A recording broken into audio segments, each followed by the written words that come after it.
3, 1. En este video calcularemos la derivada de x a cierta potencia. Primero vamos a introducir la notación de sumatoria. Vamos a recordar un poco el binomio de Newton y ya después se calculará la derivada de x a la n. Entonces, primero introduciremos la notación de sumatoria. Entonces, la sumatoria es como una E mayúscula, es una letra griega, sigma mayúscula. Aquí hay un índice, por lo general se pone ni o k. Vamos, y aquí indica en qué índice va. Empieza, que sería un ejemplo sería el 0, y arriba se pone en qué índice termina. Y lo que va aquí es la expresión, que es una función del índice. Y entonces, en una sumatoria, cada sumando va a tener una expresión dependiendo de lo que nos diga esto, donde nuestro índice va a variar desde 0, vamos a tener hasta que tendríamos n más un sumandos contando el 0, 1, 2, 3, así hasta el n. Entonces, un ejemplo, por ejemplo, podemos poner que la sumatoria de nuestro índice 1 hasta n, donde nuestra función es tal cual y, entonces, primero, el índice empieza en 1 y nuestra función es solamente poner el valor del índice, entonces 1. Después, como pusimos la expresión, pasamos al siguiente índice, que sería 2. Y así nos vamos al siguiente índice, que sería 3. Y así va a ser las sumas hasta el índice final, que sería el de arriba, n. Y esto es bien conocido. ¿Cuánto es?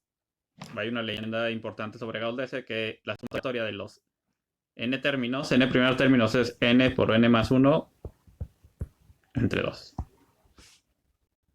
Entonces, otro ejemplo, por ejemplo, podemos poner una sumatoria de i igual a que empiece en 2 hasta 5 y de los cuadrados. Entonces, nuestro primer índice es 2, lo elevamos al cuadrado, más el siguiente índice 3, lo elevamos al cuadrado, más el siguiente índice, que sería 4, elevamos al cuadrado, el siguiente es 5, que es el último porque ya llegamos aquí, que sería 5 y al cuadrado.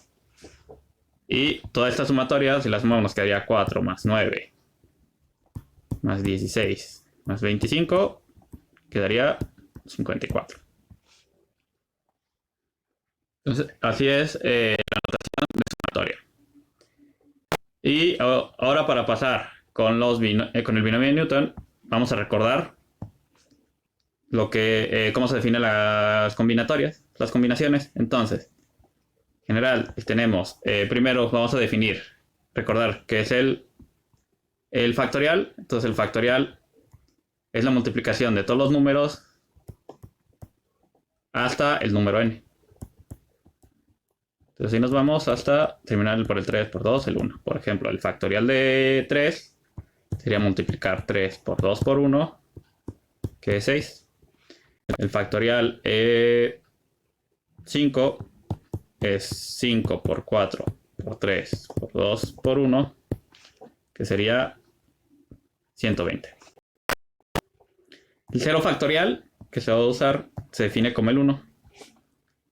Y podemos decir la explicación de que esto se da es porque, si ven, aquí tenemos el factorial de n es n por todos los demás. Entonces lo podemos ver como n por el factorial del número anterior.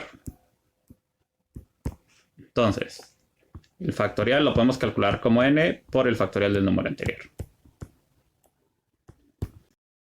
Si ponemos n igual a 1, entonces la fórmula nos dice que es 1 factorial es igual a 1 por 0 factorial.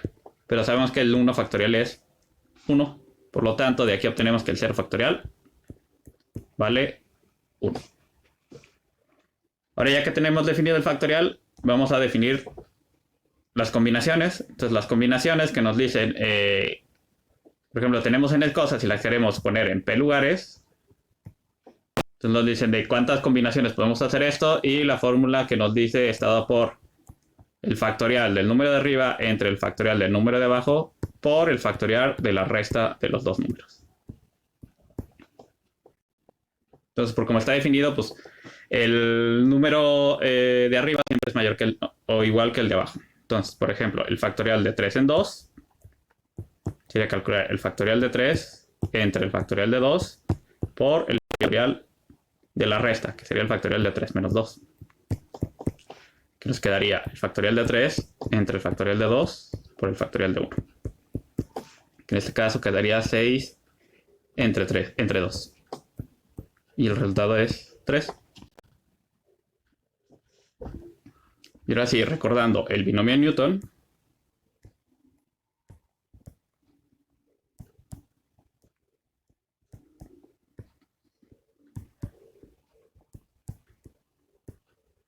nos dice que si elevamos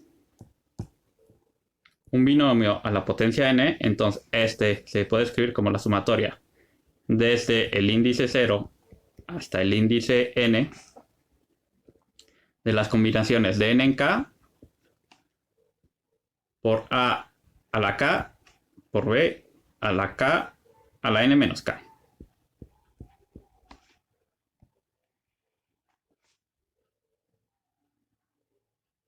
Por ejemplo, siguiendo esto, si tenemos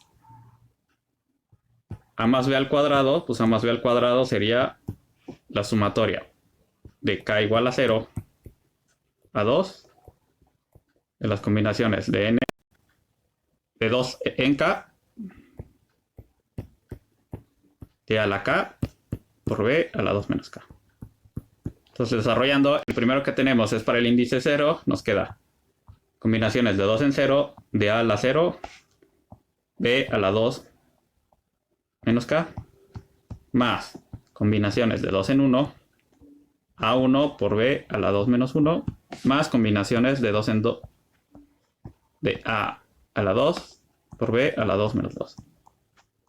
Entonces, desarrollando esto, nos queda que calculan las combinaciones de 2 en 0, les queda 1, a la 0 es 1, y b a la 2 menos k, pues nos queda a la 2 menos 0, es 2.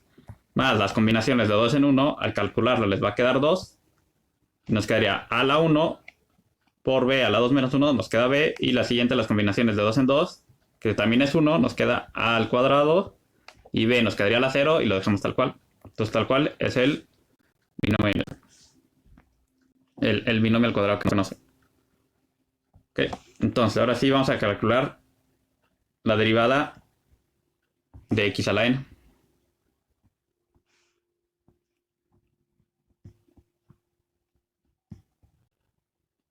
Entonces nuestra función es x a la n.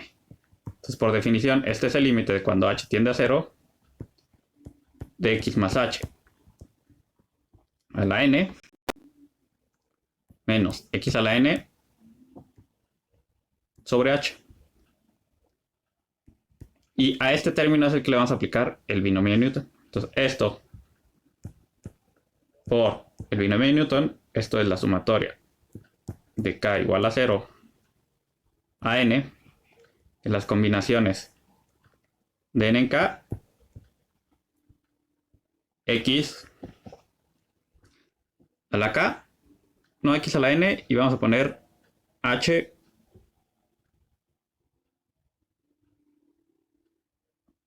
x a la n menos k y h a la k.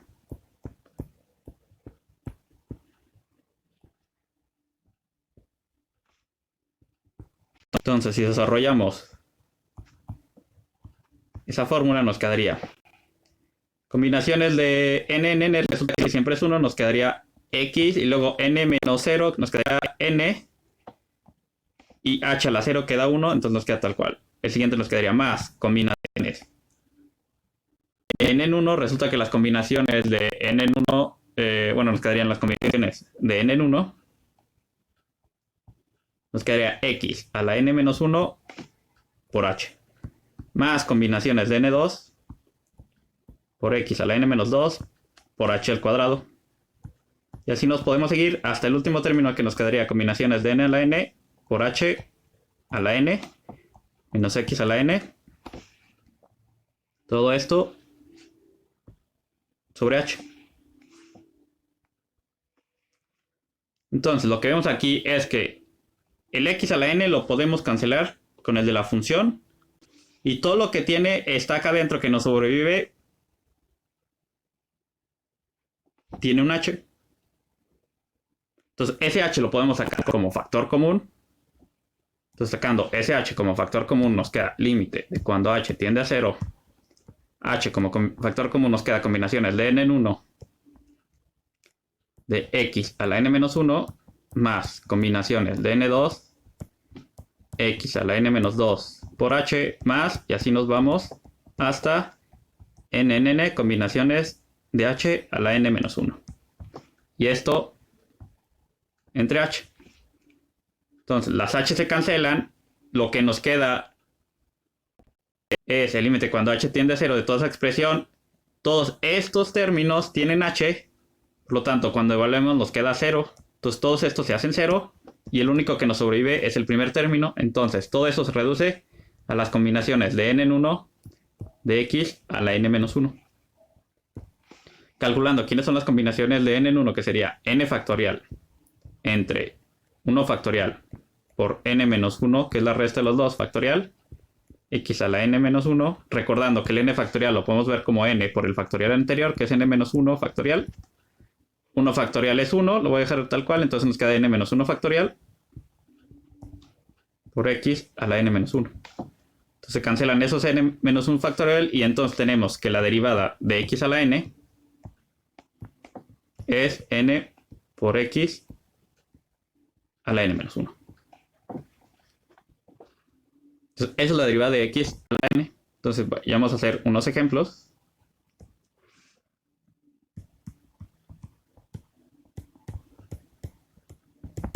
Entonces, calculando la derivada de x al cubo. Entonces, la fórmula nos dice, es el exponente multiplicado por x y le quitamos una potencia a la que teníamos. Entonces, quedaría 3 menos 1. Por lo tanto, la derivada es 3 a la x al cuadrado. Y esto mismo lo podemos usar, se puede generalizar para potencias que son fracciones. Por ejemplo, la raíz de x, que es, vamos a querer derivar raíz de x, que es x a la 1/2. Entonces, siguiendo la definición, el 1/2 pasa multiplicando y a x 1/2 le quitamos 1. Por lo tanto, nos queda 1/2 por x a la menos 1/2. Que si lo queremos dejar como potencia positiva, nos va a quedar 1 entre 2 la x 1/2, que la podemos reescribir como 1 entre 2 raíz de x. Y en general se puede también para cualquier número, por ejemplo pi. Entonces la derivada sería pi sale multiplicando y le quitamos 1 al exponente pi, que sería pi por x a la pi menos 1.